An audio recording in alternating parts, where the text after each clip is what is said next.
La voix du paraditos. La voix du paraditos. Une émission de la radio Sélection.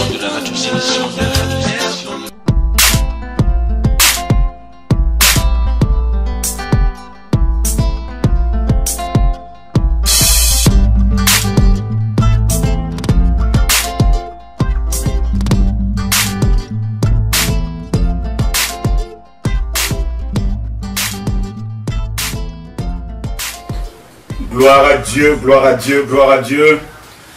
Excellente grâce, excellente paix à tous. Nous vous saluons tous dans le nom puissant de notre Seigneur Jésus-Christ. La voix du Paraclétos. Donc vous êtes sur RSE, la radio Saint-Esprit. Nous vous saluons, nous vous aimons dans le nom puissant de notre Seigneur et Sauveur Jésus-Christ de Nazareth. Voilà, nous sommes encore dans la joie de vous retrouver en ce jour, dans cette période de fête, la période où le monde entier est en train de festoyer l'arrivée, si vous voulez bien, la venue de la personne la plus importante sur la terre, donc son Excellence le Saint-Esprit. Et nous allons en tout cas, avec son aide, avec son assistance, de parler de cet homme-là. Prions avant de commencer. Père, nous te remercions, nous te disons grandement merci, merci pour ton amour, pour ta fidélité. Merci pour l'abondance de la grâce et du don de la justice. Merci pour mon frère et ma soeur qui est branché, qui est connecté à ta radio ou à sa radio. Et merci pour tout ce qui sera dit et fait en ces lieux. Nous voulons tout simplement célébrer, glorifier un seul nom, le nom de notre Seigneur et Sauveur Jésus-Christ par le Saint-Esprit. Merci encore, tendre Père, de cette opportunité que tu nous accordes. Béni sois-tu, tendre Père, dans le nom de Jésus-Christ. Nous avons ainsi prié. Et quelqu'un, même dans sa maison, dans son bureau, dans sa voiture, dise Amen. Amen. Voilà, Pasteur Louis Rosé, une fois de plus, bonjour. Bonjour, Pasteur Ado. Dis-moi, comment vous êtes? Moins bien, grâce à Dieu. Et vous-même, comment vous êtes? Moins bien, grâce à Dieu. Grâce à Dieu, grâce à Dieu. Ben, il fait briller son soleil sur tout le monde. Et voilà, donc il continue à nous faire du bien. Il continue à bénir la terre. Il continue à faire, en tout cas, des grandes choses dans nos vies. Et dis-moi, comment va le ministère? Le ministère, le service va très bien par la grâce de Dieu et par l'assistance de son excellent, le très excellent Saint-Esprit. Voilà, Pasteur Ado. Ok. Donc tout va très bien. J'espère que une auditrice et un auditeur en ce moment dira aussi la même chose, que tout va très bien. Quand nous disons tout va très bien, c'est uniquement par la grâce. Tout est par la grâce, rien que par la grâce. Donc nos efforts ne comptent pas. Nous ne sommes là que pour promouvoir le royaume des cieux par le Saint-Esprit, la mission que le Seigneur nous a donnée. Ok. C'est cette mission que nous retrouvons dans le livre, n'est-ce pas, de Matthieu 28, c'est ça? Exactement. Où Jésus dit, en tout cas, allez et faites de toutes les nations des disciples. Voilà donc, Pasteur Ado, dans cette mission, donc la grande, la parfaite, nous sommes donc orientés à évoluer avec le Saint-Esprit qui est là comme notre aide, qui est là comme notre inspirateur, qui est là comme notre révélateur, qui est là comme notre encourageur aussi, qui est là comme notre protecteur, qui est là comme notre soutien, qui est là comme notre, je dirais encore, notre enseignant, qui est là comme notre pourvoyeur, parce que c'est lui qui pourvoit à tout afin que l'œuvre soit bien faite. Ok, mais moi je l'appelle aussi notre coach. Oui, évidemment. Avec tous ces qualificatifs donnés, on aperçoit, on voit directement que le Saint-Esprit c'est le coach parfait. Mais moi j'ai toujours dit, Pasteur Louis Rosé, que le Père, Dieu le Père, c'est lui le créateur de l'équipe, n'est-ce pas? Oui. Le fondateur, même le Père fondateur de l'équipe. Oui. Et Jésus-Christ c'est le capitaine. Oui. Ok. Et le Saint-Esprit, lui c'est le coach. Oui, c'est lui le coach.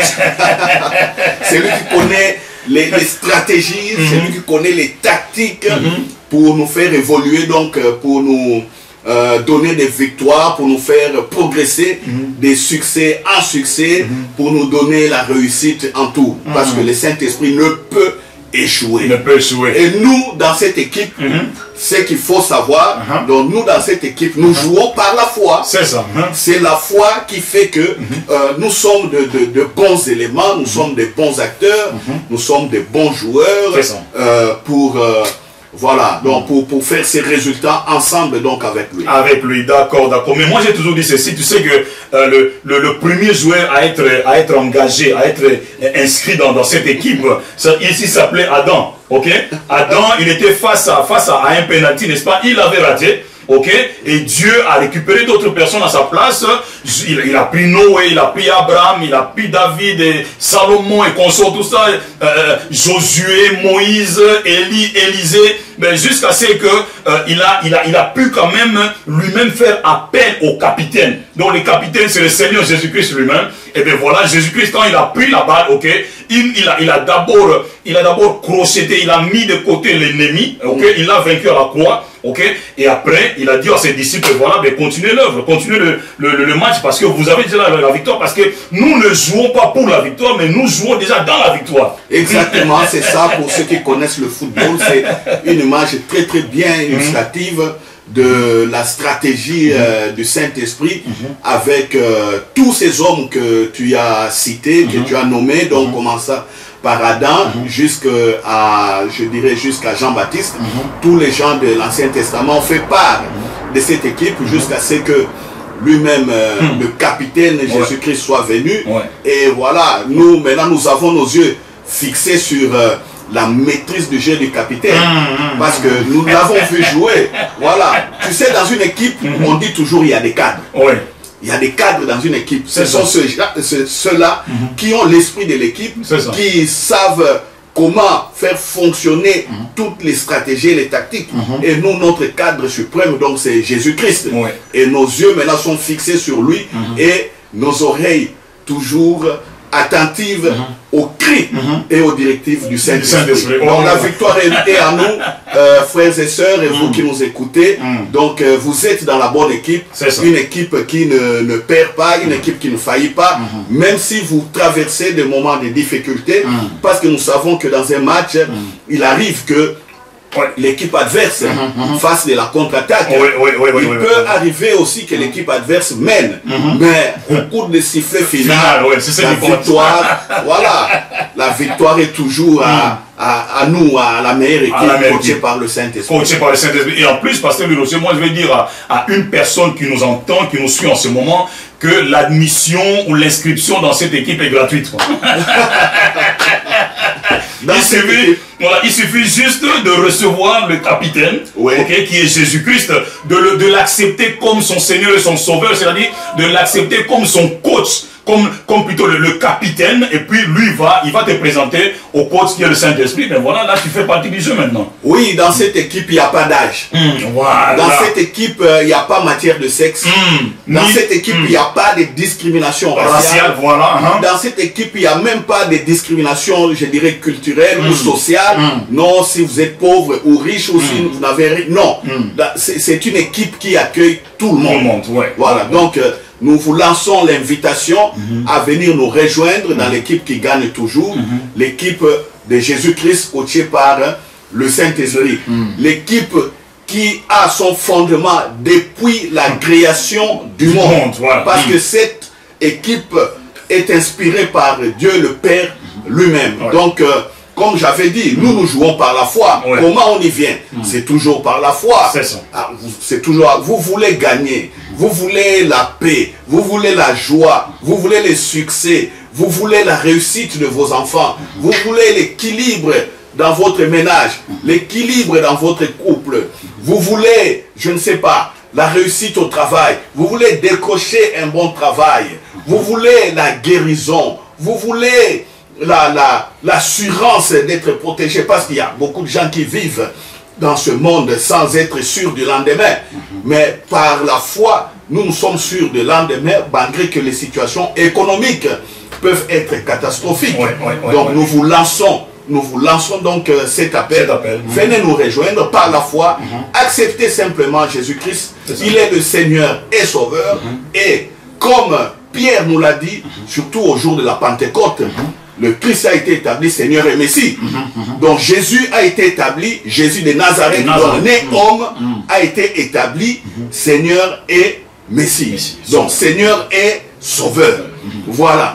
Donc ouvrez votre cœur, acceptez-le et vous êtes et vous serez dans notre camp, les camps de victorieux. Voilà, le camp des victorieux, le camp des vainqueurs, le camp de rachetés, des élus, le camp de ceux qui un jour seront enlevés. Voilà, n'oubliez pas donc notre numéro de téléphone, donc faites les 0033 972 481 209 ou alors rentrez directement dans Skype à partir de notre site, ok? Et vous allez voir, il est marqué Call Skype, et bien rentrez en contact avec nous ou alors par courriel, n'est-ce pas? radio-saint-esprit@gmail.com. Passez-le, Roger, rentrons un peu dans le vif du sujet. Le monde entier est en train de célébrer, de festoyer la Pentecôte, tout ça. Je crois qu'il y a différentes personnes qui ont été dans leurs assemblées et les hommes de Dieu, que je salue en tout cas en ce moment, les pasteurs, le prophète, les apôtres, les évangélistes, le diacre, les enseignants, tout le monde en tout cas, du plus petit au plus âgé. En tout cas, nous vous saluons, nous vous aimons. Je crois que vous avez été au rendez-vous dans vos différentes assemblées où en tout cas la plupart d'hommes de Dieu, Pasteur Le Roger, tu seras d'accord avec moi, n'ont pas arrêté, n'ont cessé de parler du Saint-Esprit.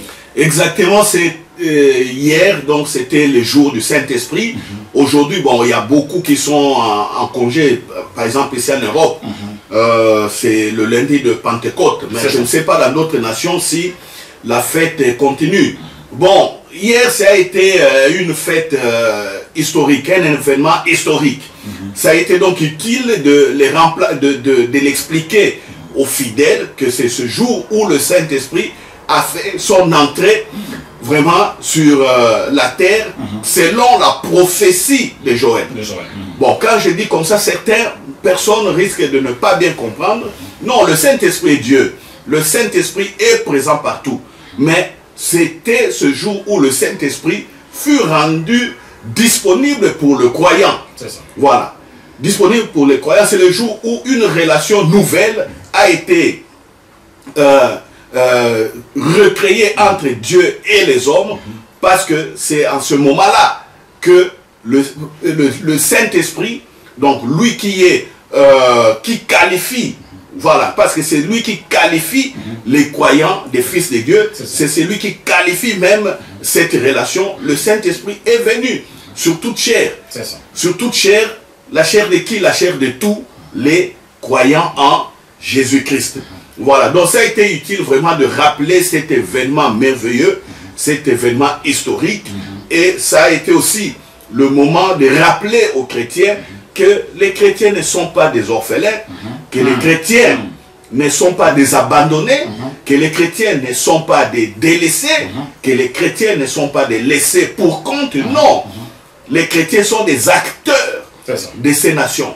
Les chrétiens, ce sont des gens qui doivent faire vivre les nations par la volonté de Dieu. Parce que tout le monde, toute création, tous les êtres humains, personne ne sait d'où est venue la création. Même si la science aujourd'hui essaye de prouver par différentes théories que, bon, la création vient, je ne sais pas, de Bing Bang ou quoi ça. Non, mais non, ce n'est pas ça. La création vient du Créateur. Du Créateur lui-même.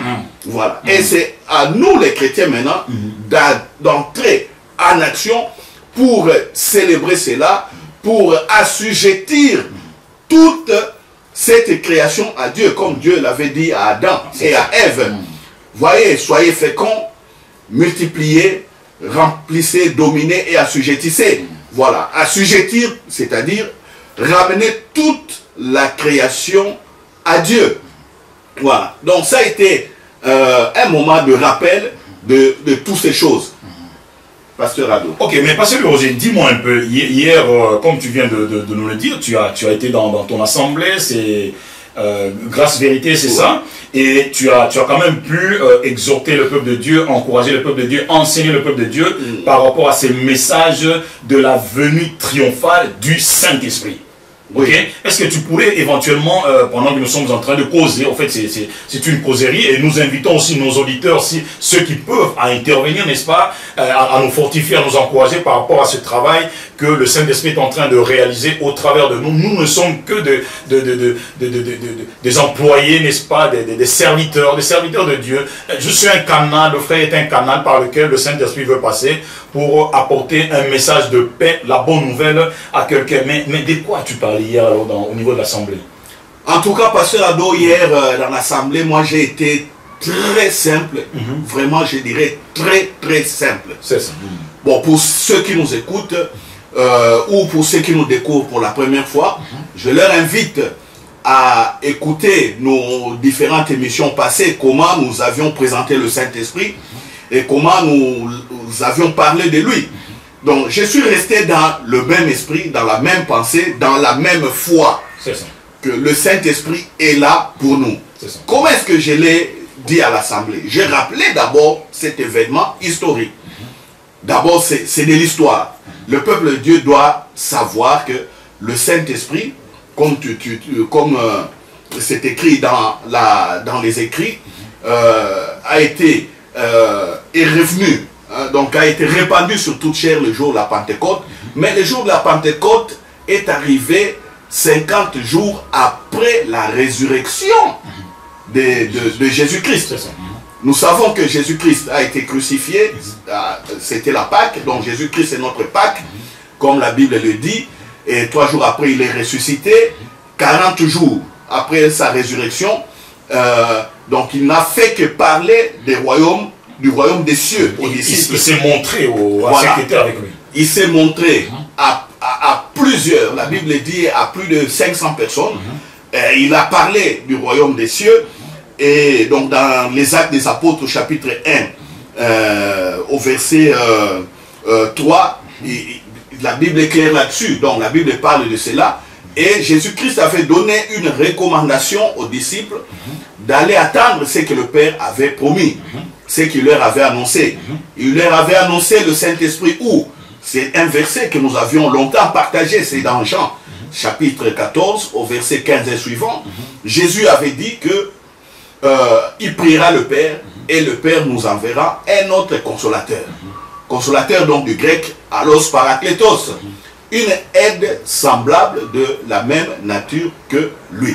Alors les disciples, les savaient, réunis donc dans la chambre haute, ils priaient. Ils persévéraient dans la prière, comme la Bible dit. Ils persévéraient dans la prière, tous d'un commun accord, ils priaient. Donc on voit que ils étaient vraiment dans l'amour. N'oublions pas, Jésus avait dit, si vous m'aimez, gardez mes commandements et moi je prierai le Père qui vous donnera un autre consolateur. Voilà, si vous m'aimez, gardez mes commandements. Or, quels sont les commandements de Jésus-Christ? Les commandements de Jésus-Christ ne sont pas difficiles. Il a bien éclairé, aimez Dieu de tout votre cœur, de tout votre être, de toute votre âme et de toute votre force. Et puis il a donné le commandement nouveau, donc son commandement nouveau, aimez-vous les uns les autres comme moi je vous ai aimé, et à cela toutes les nations, tout le monde reconnaîtra que vous êtes mes disciples. C'est ainsi que quand dans les Actes des Apôtres au chapitre 1 au verset 14, on dit que tous d'un commun accord persévéraient dans la prière avec les femmes et Marie, mère de Jésus, avec les frères, tous d'un commun accord. On voit l'amour que Jésus avait enseigné aux disciples. Il dit, oui, je prierai le Père, mais vous, gardez mes commandements. Ou soit, demeurez dans l'amour. Dans l'unité. Voilà. C'est cette unité-là qui s'exprime dans le tous d'un commun accord. C'est ça. Donc il priait et puis subitement au 10e jour après, il y a eu un bruit venant du ciel qui a retenti et le Saint-Esprit est descendu sur toute chair, donc sur ceux qui étaient à la chambre haute. Voilà donc ce rappel de ce fait historique. Alors, le rappel donc de ces faits historiques que j'ai fait aux disciples, à l'église. Donc hier, j'ai commencé, évidemment, ici j'ai essayé un peu d'expliquer en long et en large, mais hier, comme je dis, j'ai été vraiment très simple pour que les disciples comprennent. Alléluia. Alléluia. Voilà, donc ça a été comme ça, et puis le reste, ça a été des échanges dans la présence du Saint-Esprit. Et ce qui est bien, pendant que nous étions en train d'échanger sur le Saint-Esprit, je voyais l'assemblée, les gens souriaient, les gens étaient contents, les gens étaient, les fidèles étaient dans la paix, les fidèles assimilaient exactement ce que j'étais en train de leur enseigner. C'est ce qui est important. Parce que quand on parle du Saint-Esprit, il faut que nous l'acceptions par la foi. En parlant de l'équipe, de cette figure de l'équipe, je dis quoi? Nous jouons dans cette équipe par la foi. Notre coach, c'est le Saint-Esprit. C'est-à-dire, nous l'écoutons, nous nous abandonnons à ses directives et à ses stratégies aussi par la foi. Alors, en étant simple hier, qu'est-ce que je faisais? Donc, j'ai désherbé un peu dans des mauvaises herbes dans les cœurs des fidèles pour qu'ils comprennent encore de mieux en mieux le Saint-Esprit, pour qu'ils entrent encore en profondeur dans cette intimité, dans la relation. Parce que le problème, c'est quoi aujourd'hui? Le problème, c'est qu'on parle du Saint-Esprit, on parle de la puissance, mais quand il faut parler de la relation, les fidèles ont du mal d'expérimenter la relation avec le Saint-Esprit. Les fidèles ne comprennent pas qui est toujours le Saint-Esprit. Je les vois à tout moment et couramment au travers des questions qu'on me pose. Jusqu'aujourd'hui, il y a beaucoup de frères qui courent par-ci par-là dans des séminaires quand on dit voilà, how to hear God, comment entendre Dieu, how to hear the voice of God. Il y a plein de séminaires comme ça, comment rester à l'écoute, comment entendre Dieu. Les gens courent par-ci par-là, mais ils ne comprennent pas que non, le Saint-Esprit est déjà là et le Saint-Esprit est en eux. Il suffit simplement de se tourner, le regard vers le Saint-Esprit par la foi. À ce moment-là, on peut l'écouter facilement. Donc c'est ce que hier je faisais avec les fidèles. J'étais très simple. Et le Saint-Esprit nous a bénis. Nous a bénis. Comment il nous a bénis? À un certain moment, quand on a fini les échanges, je leur ai dit que bon, je suis en train de prophétiser, parce que certains ne comprenaient pas que j'étais rentré dans cette dimension prophétique.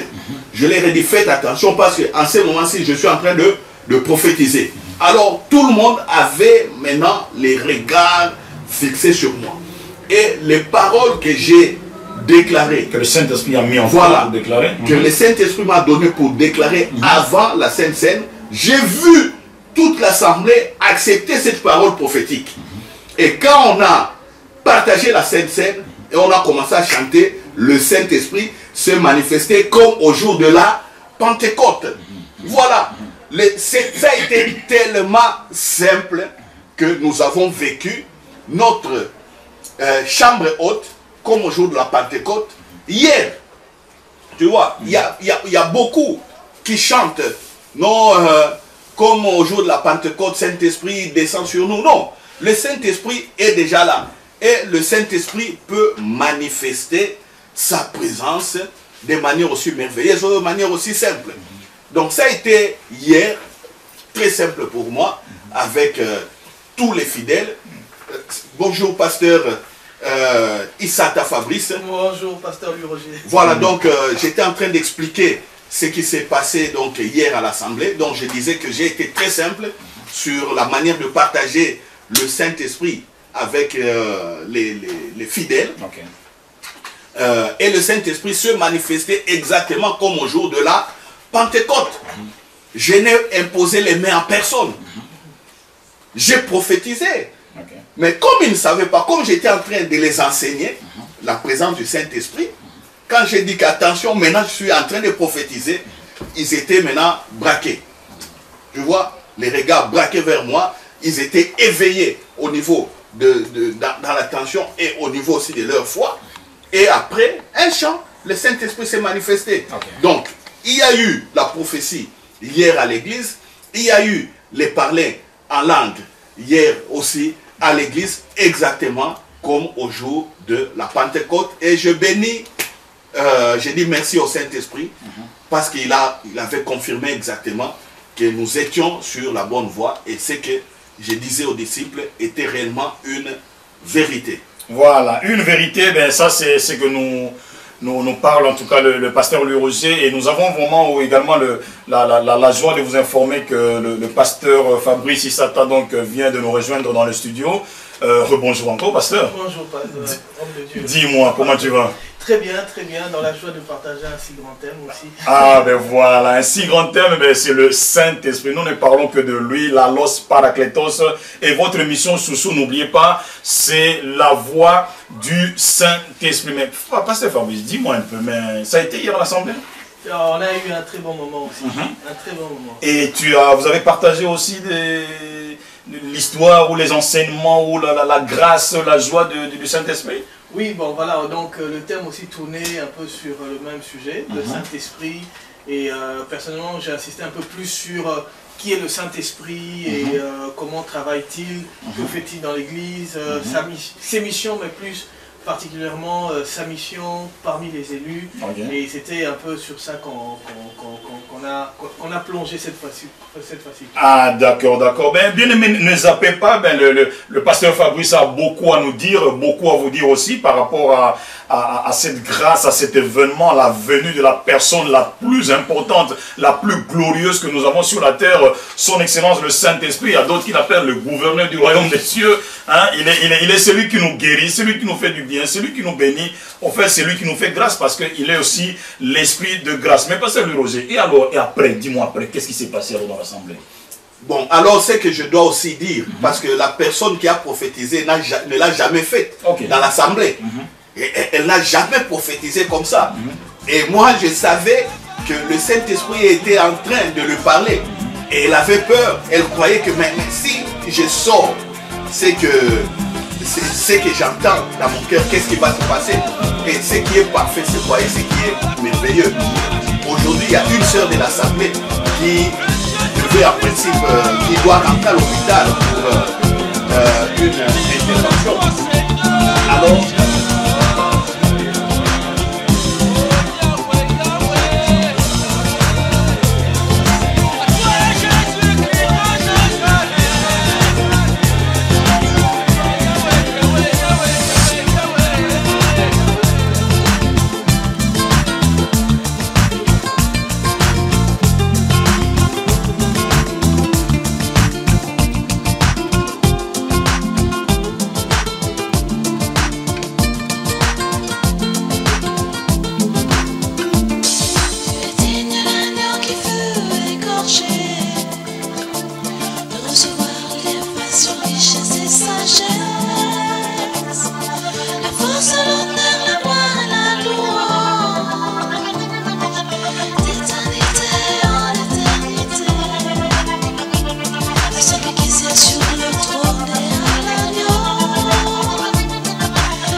sera le fait qui baptisera du Saint-Esprit. Mais bizarrement, pendant 3 ans, Jésus n'avait jamais baptisé personne du feu, ni du Saint-Esprit. Et était-il le Messie? En fait, les miracles, et quelqu'un le disait un jour dans un banquet, que le plus grand miracle ou le plus grand signe du Seigneur, ce n'était pas de ressusciter les morts, parce qu'Élie l'avait fait, ce n'était pas de chasser un démon, parce que de toute façon, on pouvait le faire d'une manière ou d'une autre. Ce n'était pas tous ces miracles, mais c'était, on attendait quelque chose, on attendait que lui, il réponde le Saint-Esprit. Et il a fait à sa résurrection. Il devait monter, comme il le dit dans Actes des Apôtres, chapitre 2, il est monté à la droite de Dieu le Père, il s'est assis à sa droite, il a reçu l'Esprit et l'a répandu, comme vous le voyez et l'entendez. Et c'est là où il a commencé, il est entré dans la magnificence même de son ministère. Parce qu'aujourd'hui, on veut nous faire croire que Jésus s'est arrêté de travailler lorsqu'il était à Jérusalem. Or, la Bible nous dit à la fin du livre de Matthieu, il allait avec eux, il travaillait avec eux. Donc aujourd'hui, le Seigneur travaille et son travail a continué par le Saint-Esprit. Et moi, le culte hier aussi, nous avons connu un temps très béni. Mais je me suis très vite précipité à enseigner sur la personne du Saint-Esprit. Ou qui était-il? Parce que, vous savez, aujourd'hui, il y a une confusion même parmi les enfants de Dieu, des disciples, comme disait le pasteur Louis Roger. J'ai bien aimé ce mot disciple. Bien souvent, on peut demander à un chrétien qui est-il, le Saint-Esprit, et ce sera vague, on ne sait pas. Et on peut dire ceci ou cela, ou parce que tel pasteur avait dit ceci, mais on ne connaît pas le texte qui parle de cela. Moi, par exemple, j'ai pris le premier point, le premier sous-point, c'était le Saint-Esprit est une personne. On a essayé de démontrer la personne du Saint-Esprit. C'est-à-dire, qui est une personne? Une personne, c'est quelqu'un qui entend, qui comprend, qu'on peut tromper, qui peut être affligé. Et la Bible dit, par exemple, n'attristez pas le Saint-Esprit. La Bible dit d'Ananias et Saphira, vous avez menti le Saint-Esprit. La Bible dit, le Saint-Esprit nous demanda de faire, l'Esprit parle. Donc, c'est-à-dire, il a tout le langage d'un être, d'une personne, au fait. Donc, au-delà de ce que les gens peuvent penser que c'est une puissance, il est d'abord une personne. Ça, c'est la première des choses. Deuxièmement, il est Dieu. La Bible le dit si bien dans Luc chapitre 12, parlant le Seigneur dit, vous pouvez blasphémer contre le Fils, contre le Père, mais pas contre le Saint-Esprit. Et le mot blasphème est réservé aux divinités. Et Jésus, parlant du Saint-Esprit, il utilise le mot blasphème en disant, attention, là, il ne s'agit pas de n'importe qui vous blasphémez. Quand vous blasphémez contre lui, c'est pour l'éternité. Et troisièmement, nous avons dit que c'est une des personnes de la divinité. Dans Matthieu 28, on dit baptisez-les au nom du Saint-Esprit aussi. Et pour terminer, j'aimerais simplement dire aussi que l'une des choses qui échappe les gens, et un passage qui m'a beaucoup frappé dans la Bible, et c'est par là que je vais terminer, c'est 2 Corinthiens chapitre 3, le verset 16. La Bible dit, mais à chaque fois que les gens se tournent vers le Seigneur, le voile tombe. On parle des Juifs. Et l'apôtre Paul est en train de dire, lorsque les Juifs lisent la Torah, l'Ancien Testament, il y a un voile qui est sur leurs yeux. Et le verset 17 dit, oh, le Seigneur c'est l'Esprit, et quand l'Esprit de Dieu est là est la liberté. Mais il y a de meilleures versions qui le présentent comme ceci. Donc je reprends le verset, mais chaque fois que les gens se tournent vers le Seigneur, le voile tombe. 17 dit, le Seigneur ici, c'est l'Esprit Saint. Et quand l'Esprit du Seigneur est présent, là est la liberté. Je prends la deuxième version, il dit, or, le mot Seigneur signifie ici l'Esprit. Et là où est l'Esprit du Seigneur, là est la liberté. Et j'étais tombé il y a bien longtemps sur une version qui m'avait émerveillé, qui disait, ici, le Seigneur est en train de signaler qu'il s'agit de l'Esprit. Donc en fait, celui qui fait tomber le voile, c'est le Seigneur Esprit. Voilà. Et c'est un passage, en fait, et on peut même pousser très loin, parce qu'on parle de Moïse qui se cachait, qui se voilait la face. Que voyait Moïse? Qui voyait-il? Quel Seigneur voyait-il? Parce qu'on ne peut pas dire qu'on a plusieurs dieux, mais on a plusieurs personnes, on a 3 personnes. Dieu se manifeste par 3 personnes. Et comment nous le savons? C'est par Jésus-Christ. C'est-à-dire que dans l'Ancien Testament, les gens ne connaissaient que Dieu. On ne savait pas qu'il y avait le Père, qu'il y avait le Fils, qu'il y avait le Saint-Esprit. Et Jésus, qui est le révélateur, vient dire, en fait, en réalité, c'est que vous ne savez pas, il y a aussi l'Esprit de Dieu. Il y a celui qu'on appelle le Saint-Esprit. Lui, quand il viendra, il parlera de moi. Lui, quand il viendra, il témoignera. Il convaincra le monde du péché, de la justice et du jugement. Et Jésus va plus loin en disant, il vous est avantageux que je m'en aille. C'est-à-dire que si lui ne part pas, vous êtes désavantageux. Et le fait que Jésus soit parti, mais les choses sont encore plus faciles que jamais. Pourquoi? Le Paraclet est là. Donc voilà. Ici, la Bible nous parle du Seigneur qui est l'Esprit. Donc voilà l'une des manières de présenter ce beau message ou cette pensée de la Pentecôte. Mais moi, dans ma version, j'ai ici la version Parole de vie. Il est dit ceci dans 2 Corinthiens 3, au verset 17. prenons à partir du verset 16, mais chaque fois que les gens se tournent vers le Seigneur, le voile tombe. Et puis il dit, le Seigneur ici, c'est le Saint-Esprit. Amen. Et quand l'Esprit du Seigneur est présent, la liberté est là. Amen. Voilà.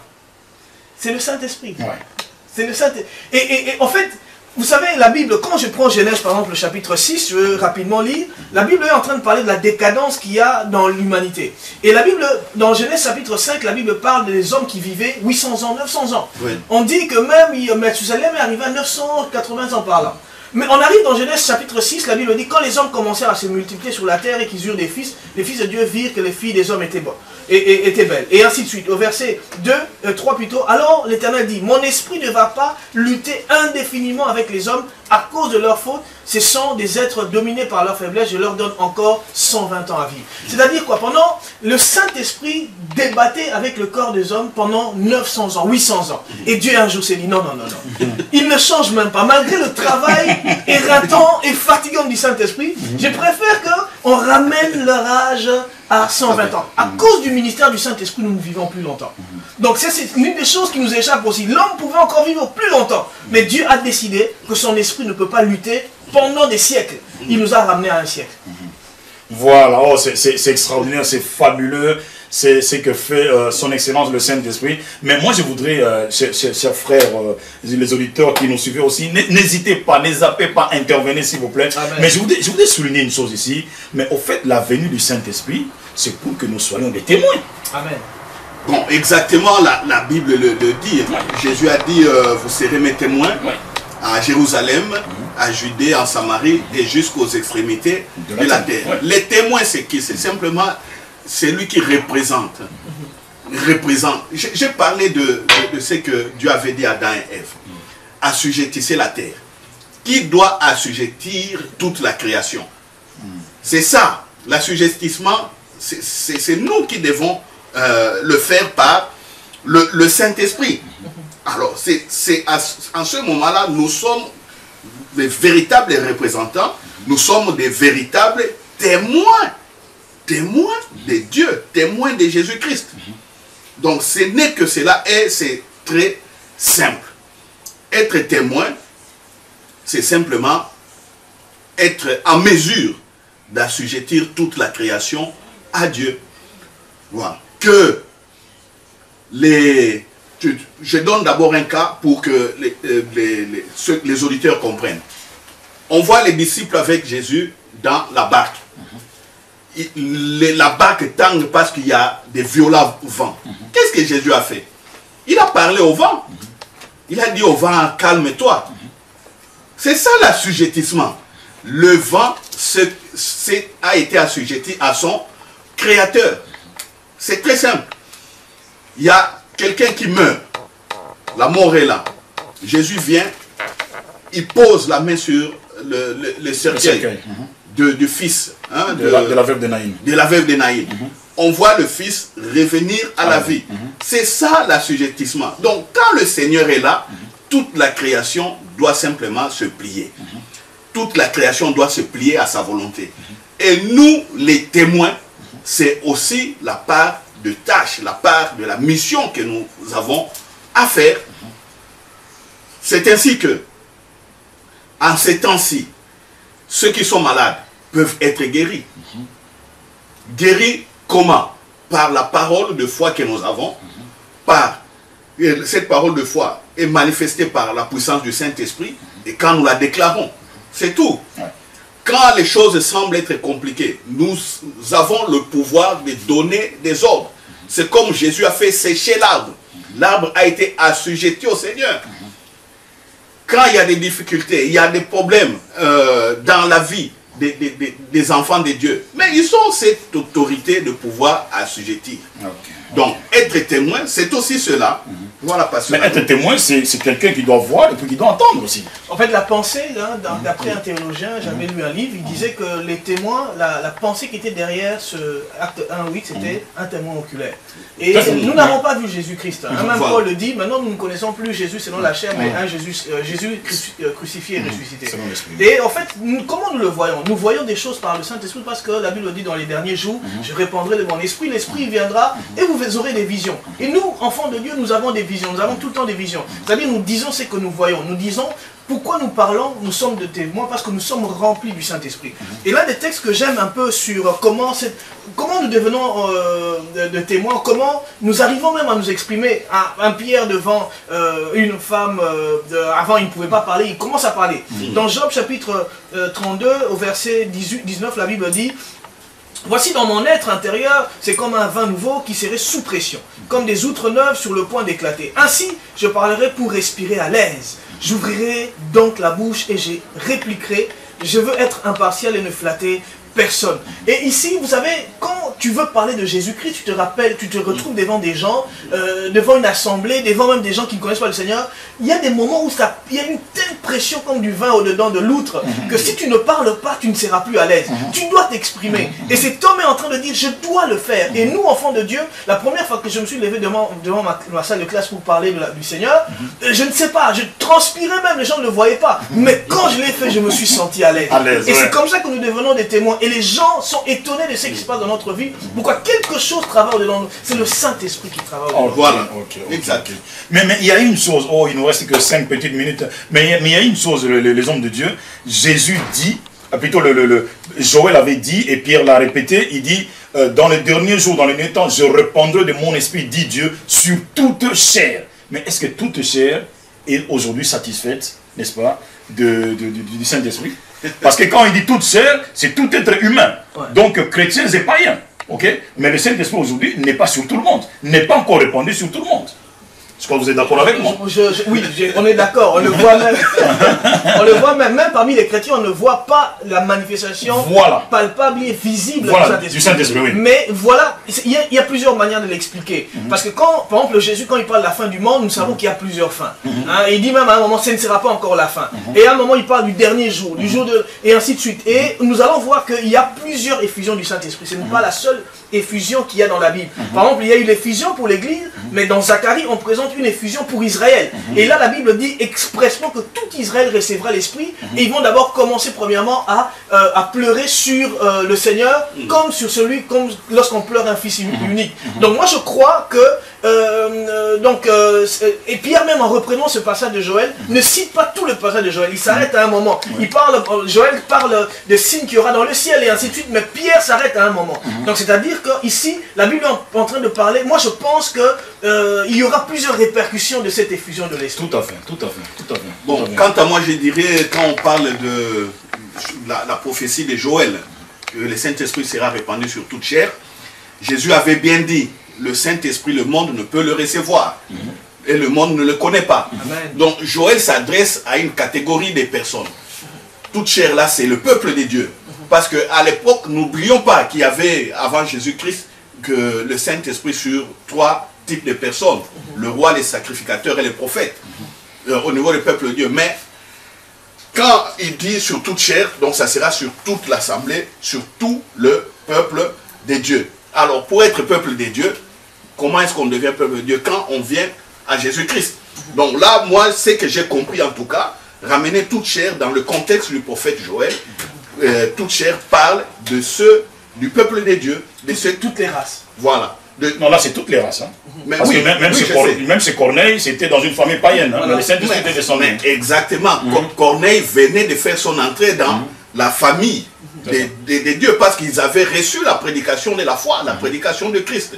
Mais ceux qui n'ont pas reçu la prédication de la foi, ou ceux qui n'ont pas, par une autre manière, je dirais, d'être appelés au Seigneur, mais ces gens-là n'ont pas le Saint-Esprit sur eux.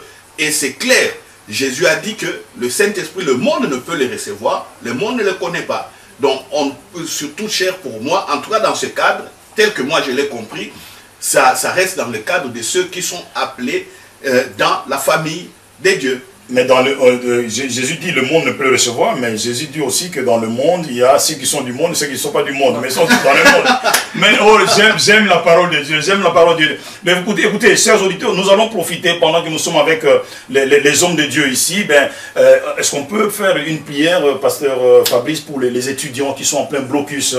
Demain, ils vont aller faire les examens, que le Saint-Esprit qui nous enseigne toutes choses, continue à répandre vraiment sa grâce sur tous les étudiants. Est-ce qu'on peut faire cette prière, Pasteur Fabrice, pendant que Pasteur de Rosier va faire une prière pour tous ceux qui sont malades aujourd'hui, hein, que vraiment le Saint-Esprit les assiste. Est-ce qu'on peut vraiment aider nos frères par rapport à ça? Ça peut aller? On peut prier? Oui. Éternel notre Dieu, nous croyons que toi tu es un Dieu vivant. Seigneur, il n'y a pas de limite lorsque ton esprit agit. Voici, nous venons te représenter tous tes enfants qui sont en train de préparer leurs examens. Nous demandons que tu les assistes, ô Dieu, pendant qu'ils sont en train de préparer leurs examens, que tu les conduises, car il est écrit, ceux qui sont conduits par l'Esprit de Dieu sont fils de Dieu. Ils sont fils de Dieu, alors conduis-les, Seigneur éternel, dans leur manière, ô Dieu de gloire, d'étudier. Seigneur, dans ce monde, nous voyons même des professeurs qui favorisent des étudiants. Nous te demandons alors de favoriser tes enfants, Seigneur, ô Dieu, pour leurs examens. Donne-leur un esprit supérieur comme Daniel et donne-leur de l'intelligence au nom de Jésus. Oui, j'ai prie pour tous ceux qui sont malades. À cet instant-ci, je vous dis, frères, sœurs, et vous qui écoutez, recevez la guérison au nom de Jésus-Christ. Et le Saint-Esprit est là pour le manifester. Sachez que vous n'êtes pas orphelins. Sachez que la guérison est votre don. Sachez que la guérison est votre héritage dans le nom de Jésus-Christ. Et Dieu dit, ma sagesse ou ma folie est plus sage que la sagesse des hommes. Oui, la guérison pour ceux qui ne connaissent pas Dieu, pour ceux qui regardent aux symptômes, pour ceux qui regardent aux infirmités, pour ceux qui regardent aux handicaps, pour ceux qui regardent au degré de l'avancement des maladies telles que des cancers, pour ceux qui regardent au diagnostic de médecins comme quoi que ces maladies sont incurables. Moi, je leur dis de recevoir la guérison par la foi. Et c'est comme une folie pour ceux-là qui n'ont pas compris. Dieu est ainsi. Acceptez et ne regardez pas aux signes, ne regardez pas à tout ce qui est comme handicap, à tout ce qui est comme diagnostic de médecin. Vous êtes guéris, réjouissez-vous, commencez à louer au nom de Jésus-Christ. Amen, amen, amen, amen. Voilà, chers auditeurs, nous vous aimons, en tout cas, à la fois prochaine, Dieu voulant. Mais Père, nous te demandons maintenant de toucher tous les auditeurs, toutes les auditrices de Radio RSE, la radio Saint-Esprit. Visite chacun d'eux, Père, en ce jour. Et bénis en tout cas, Père, au nom puissant de notre Seigneur Jésus-Christ. Nous vous disons tous Amen, Amen, Amen. Amen. Ciao, ciao, à la fois prochaine.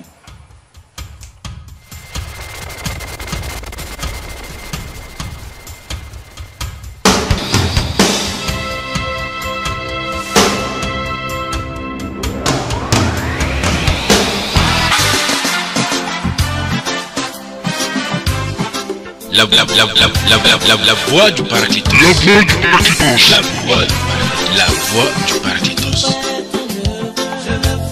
Une émission de la radio Saint-Esprit.